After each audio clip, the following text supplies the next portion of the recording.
All right, so our stretches, oh no, keep holding.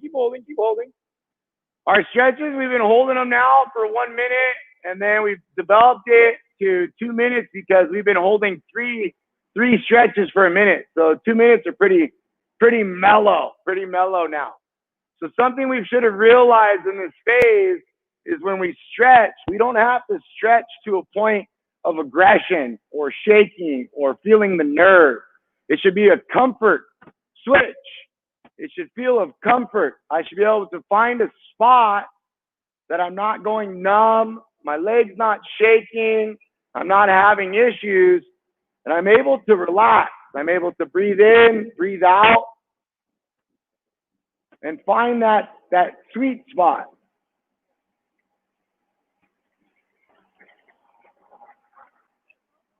What's that?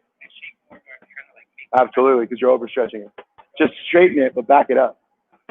So if it comes down here more, like, so I start going even into my groin, and I'll go to where, that's how you're gonna overextend it. So that's better, but bring it down. Because you'll find that even if it comes, like, let it relax down, you won't actually have to flex the quad if you let it relax down. Whereas most of us pull it up, and like if you look at my leg right now, it's straight, but as I pull it, it bends. Yeah, totally. And so that would be the other way to force it, is by flexing the quad, pointing the toe towards you. That would how it increases. Now, just varied. If it's a long stretch, I try to find it more relaxed. If it's a short stretch, I might find more tension. I might play both. I don't want over tension all the time. Yeah, and I don't actually want to do the same stretch over and over again. So the more variance of a stretch that I can find, the better off I am. The more I start doing the same stretch over and over, I start to adapt to it. Sweet, go ahead and relax. Let's go on to a box. Let's go to the child pose on our butt. Walk it over to the left. Crescent moon to the left. Bam, money. So good question on the hamstring stretch. If I straighten it, sometimes it starts to shake.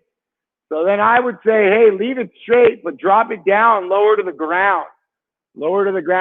I also am someone who doesn't like stretching the same way over and over again.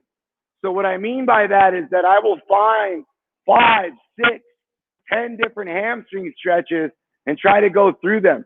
Even the same angle, I will try to change it. There's no right or wrong way to stretch. Well, yeah, there is a wrong way. But the idea is that you want to continuously try different things. The more you stretch the same way, the more likely you're trying to create a pattern that's going to end up hurting you. Because really you're stretching to avoid injury.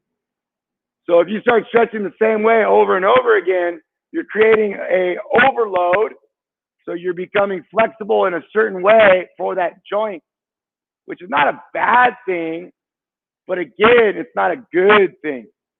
Some of the people that I know that have the best flexibility are hypermobile and tend to get injured, or have a very hard time to develop strength and output.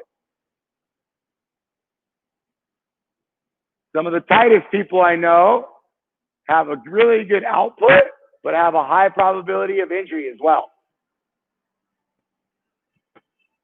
Switch.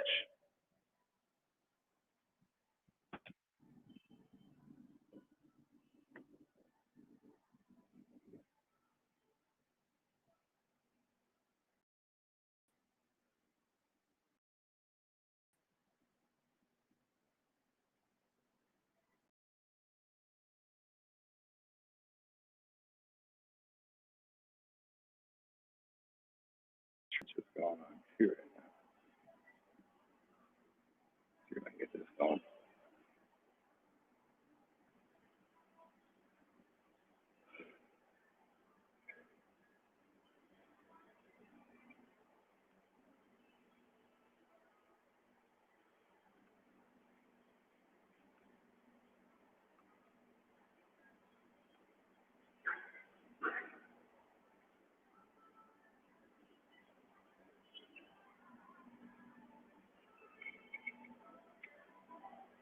So then the goal is really in phase one to get out of phase one by learning somewhere between 3 to 9 new stretches for basically your pecs, your shoulders, your back, your scap, your quads, rotational, glute, and hamstring and calf. I guess we didn't really do, but outside of that, it's got a lot of good stuff. A lot of good stuff. Sweet, guys. Let's go ahead, bring it up. Awesome job today, except for the ninja roll.